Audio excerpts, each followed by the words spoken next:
5 jurusan sepi peminat.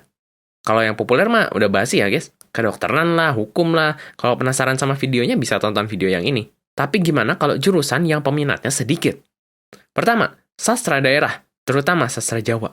Menurut data SNBT dan SNBP tahun 2025, sastra Jawa di UI, UGM, dan lainnya sepi peminat. Cuma ada sekitar 45-190 orang aja yang minat sama jurusan ini. Alasannya, karena kurang populer, guys. Dan siswa juga udah punya pikiran, kalau masuk jurusan ini mau kerja apa ya? Padahal prospek kerjanya lumayan loh. Lu bisa jadi dosen, penulis, kerja di lembaga kebudayaan dan pariwisata, atau jadi pekerja di museum dan arsip budaya. 2. Sastra Rusia. Menurut data UI dan UGM, peminat dari jurusan ini sekitar 130-150 orangan aja. Soalnya mereka kalah sama sastra lain yang lebih populer, seperti sastra Inggris. Dan siswa juga berpikir soal prospek kerja mereka setelah lulus yang terbatas. Tapi sebenarnya kerjaannya jelas kok. Lu bisa jadi penerjemah, dosen, pegawai multinasional Rusia, staf diplomatik, atau jadi penulis. 3. Fisika. Peminatnya hanya sekitar 130-200 orang di UI dan UGM.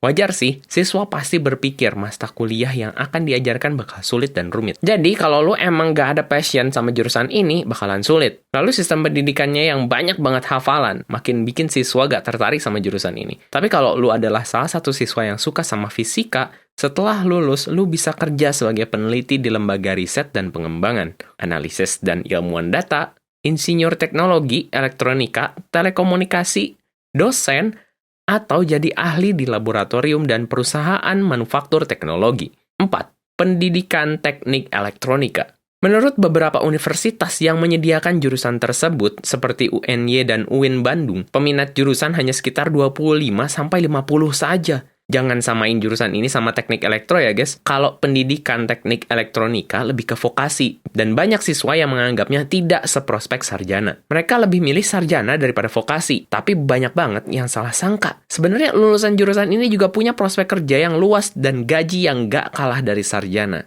Sayangnya belum banyak sosialisasi, informasi, maupun pemahaman peluang karir. 5. Pengelolaan usaha rekreasi. Jurusan vokasi yang paling rendah peminatnya. Hanya tercatat sekitar 20 orang peminat di UNY. Wajar sih karena jurusan ini memang baru dan cuma tersedia di beberapa PTN aja. Ditambah sosialisasi mengenai prospek kerjanya yang masih kurang. Namun peluang kerjanya cukup baik. Kalau lu suka sama industri pariwisata, ini jurusan yang cocok banget sama lu karena pariwisata di Bandung masih terus berkembang. Lu bisa jadi manajer atau staf wisata rekreasi, event organizer kegiatan pariwisata, konsultan, dan analisis pasar wisata, serta pegawai dinas pariwisata. Sebenarnya masih banyak lagi jurusan yang sepi peminat, misalnya kayak sastra Prancis, Jerman, mikrobiologi pertanian, dan ilmu tanah. Alasan utama kurangnya peminat di jurusan tersebut adalah karena kurangnya sosialisasi prospek kerja, ketersediaan jurusan di perguruan tinggi, dan tingkat kesulitan jurusan. Ditambah lagi, kalau lu cermati, prospek kerja tiap jurusan tersebut spesifik banget dan wilayah kerjanya terbatas. Kalau kalian gimana? Apa kalian tertarik masuk ke jurusan-jurusan itu?